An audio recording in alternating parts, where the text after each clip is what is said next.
वक्फ board की। मोदी सरकार आज वक्फ एक्ट 1995 में संशोधन करने जा रही है। इसके लिए आज संसद में एक बिल पेश किया जाएगा।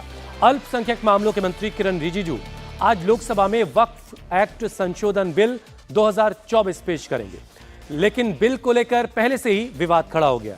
कई मुस्लिम संगठनों के साथ साथ कई पॉलिटिकल पार्टियां भी वक्फ एक्ट में संशोधन के खिलाफ हैं। कांग्रेस और समाजवादी पार्टी के अलावा AIMIM चीफ असदुद्दीन ओवैसी ने भी वक्फ एक्ट में संशोधन के खिलाफ अपनी आवाज उठाई है। बताया यह भी जा रहा है कि सरकार इस बिल के जरिए पुराने 44 सेक्शंस में बदलाव करने जा रही है। साथ ही वक्फ एक्ट की धारा 40 को भी खत्म करने की बात की जा रही है। बताया यह भी जा रहा है कि सरकार आज 2 बिल पेश करेगी। एक बिल के जरिए 101 साल पुराने कानून को खत्म किया जाएगा, जबकि एक दूसरे बिल के जरिए वक्फ एक्ट में संशोधन किया जाएगा। बताया यह भी जा रहा है कि सरकार पहले बिल के जरिए मुसलमान वक्फ कानून 1923 को खत्म करेगी, जबकि दूसरे बिल के जरिए वक्फ एक्ट 1995 में संशोधन किया जाएगा। यह बिल आज टेबल होगा और बिल टेबल होते वक्त संसद में किस तरह की हंगामा हो सकता है, उसकी उम्मीद पहले से काफी की जा रही है। वक्फ एक्ट संशोधन बिल के जरिए सरकार वक्फ एक्ट 1995 और 2013 में बदलाव करने जा रही है।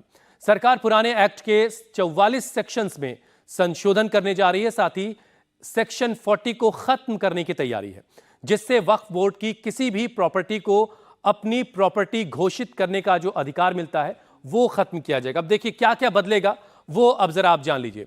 पुराने 44 सेक्शंस में संशोधन, इसके अलावा महिलाओं को जगह दी जाएगी बोर्ड में। वक्फ बोर्ड की मनमानी खत्म होगी, मतलब यह कि वक्फ बोर्ड जिस भी प्रॉपर्टी पर अपना क्लेम करता था वो उसकी प्रॉपर्टी मानी जाती थी, उसमें कोई आगे सुनवाई नहीं होती थी ट्रिब्यूनल के बाद। तो अब ऐसा नहीं होगा इस बिल के पेश हो जाने के बाद, पास हो जाने के बाद। अब आप जरा ये देखिए कब कब क्या क्या हुआ इस बिल में, वो बताते हैं आपको। इस बिल का जो वक्फ एक्ट है 1954 में जवाहरलाल नेहरू ने इसको बनाया। पहला संशोधन 1995 में हुआ नरसिम्हा राव के जमाने में। दूसरा संशोधन 2013 में हुआ मनमोहन सरकार के वक्त वक्फ बोर्ड की शक्ति को बढ़ाया गया, उसकी ताकत को बढ़ाया गया। तीसरा संशोधन अब होने जा रहा है 2024 में। अब नकेल कसने की तैयारी में है मोदी सरकार इस बिल के जरिए जो आज टेबल होने जा रहा है पार्लियामेंट के अंदर। नरेंद्र मोदी जो बिल लेकर आ रहे हैं, कहा जा रहा है कि इसके जरिए वक्फ बोर्ड पर नकेल कसने की तैयारी है। मोदी सरकार वक्फ एक्ट में जो बड़ा बदलाव करने जा रही है उसके बारे में आपको बताते हैं कि उसमें क्या क्या बदलाव होंगे और क्या क्या चेंजेस फिर आने वाले वक्त में आपको दिखाई देंगे। देखिए, नाम बदलेगा, वक्फ बोर्ड के अधिकार सीमित किए जाएंगे और वक्फ बोर्ड में मुस्लिम महिलाओं को जगह दी जाएगी। कम से कम 2 महिलाओं को उसमें जगह दी जाएगी। डीएम या डिप्टी कलेक्टर को सर्वे का अधिकार होगा और 90 दिन के अंदर हाई कोर्ट में अपील की जा सकेगी। वक्फ का सेक्शन 40 जो है वो समाप्त किया जाएगा और वक्फ बोर्ड के जो अधिकार हैं उसको लिमिट किया जाएगा, उसको सीमित किया जाएगा और इसी को पर कतरने का नाम दिया जा रहा है। डीएम और डिप्टी कलेक्टर जो है उनको सर्वे का अधिकार होगा और अगर कहीं कोई डिस्प्यूट है तो 90 दिनों के अंदर हाई कोर्ट में अपील का भी प्रावधान इस बिल के जरिए रखा गया है। महिलाओं को मौका दिया जाएगा, महिलाएं भी बोर्ड के अंदर होंगी। अब देखिए, किसी भी प्रॉपर्टी को वक्फ संपत्ति घोषित नहीं कर पाएगा, उसकी बाकायदा वेरिफिकेशन होगा और वेरिफिकेशन होने के बाद ही वो वक्फ जो है अपनी प्रॉपर्टी उसको बता पाएगा। बहरहाल, सरकार आज लोकसभा में वक्फ बोर्ड एक्ट में संशोधन बिल लेकर आ सकती है। सदन में बिल पेश होने से पहले उसका विरोध भी शुरू हो गया। कांग्रेस नेता प्रमोद तिवारी ने कहा कि सरकार ये बिल बिना किसी बातचीत के ला रही है। कोई बातचीत नहीं हुई, कोई वार्ता नहीं हुई। वक्फ बोर्ड एक्ट में मुस्लिम संगठनों से बातचीत होनी चाहिए थी। प्रमोद तिवारी ने कहा जो देश हित में नहीं, हम सदन में उसका विरोध करेंगे। सरकार बिल लाने जा रही है, कई पार्टियां विरोध कर रही है, मुस्लिम संगठन भी विरोध कर रहे हैं। कांग्रेस पार्टी का क्या स्टैंड है?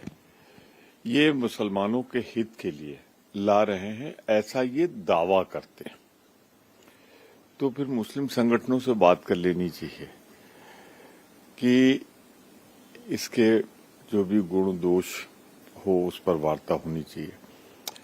इसके अलावा जो उनके सहयोगी दल है उनसे तो बात कर लें, नीतीश बाबू से बात कर लें वो नायडू साहब से आंध्रा में, और फिर सर्व दलीय विपक्ष से वार्ता करें, हम लोगों से वार्ता करें।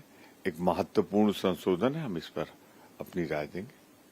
जो कि आप वार्ता करने के लिए कह रहे हैं, सरकार ने आप लोगों से वार्ता नहीं की है और आज सीधा बिल लेकर के आ रही है, तो किस तरीके से आप लोग का स्टैंड रहेगा सदन के अंदर? बिल तो आए, पढ़े तो उसे। तो आज संसद में बिल पेश किया जाएगा, किस तरह के आसार हो सकते हैं? अविनाश ने प्रमोद तिवारी से बात की थी। अविनाश इस वक्त खुद हमारे साथ जुड़ चुके हैं। अविनाश, समाजवादी पार्टी और कांग्रेस का स्टैंड क्लियर है, तो आज संसद में किस तरह की तस्वीर देखने को मिलेगी जब यह बिल पेश होगा? देखिए, अगर बात करें हुसैन, तो लोकसभा में सरकार के पास नंबर तो है, लेकिन जाहिर तौर से बात है कि विपक्ष भी भारी संख्या में है। हंगामे के पूरे आसार हैं। सरकार कह रही है कि हम ये मुसलमानों की बेहतरी के लिए ला रहे हैं और जो तमाम सारे विवाद हैं वो इस संशोधन से खत्म होंगे, क्योंकि वक्फ बोर्ड के साथ जो सबसे ज्यादा विवाद होता है वो जमीन को लेकर के ही होता है कि जब वक्फ बोर्ड क्लेम करता है तो जमीन का जो मालिक होता है उसको लेकर के विवाद हो जाता है। और अतीत में कई सारे राज्यों के हाईकोर्ट ने भी इसको लेकर के अपनी बातें कही है। सच्चर आयोग ने भी अपनी रिपोर्ट में इस बात का जिक्र किया था और के रहमान आयोग ने भी जब इस बात का जिक्र किया था, तो उसी सबको ध्यान में रखते हुए केंद्र सरकार अब ये अधिनियम लाने जा रही है जिसमें संशोधन करेगी और ये साफ तौर पे होगा कि जितने भी जमीन वक्फ बोर्ड के पास है उन जमीनों का अब सत्यापन भी कराया जाएगा, यानी कि उस जमीनों को पूरी तरीके से क्लैरिफाई किया जाएगा कि किसका है। चलिए इंतजार करते हैं आज जब ये बिल टेबल होगा संसद के अंदर, उसके बाद संसद में किस तरह के हालात होंगे वो देश के सामने होंगे। बहुत बहुत शुक्रिया अविनाश हमारे साथ जुड़ने के लिए।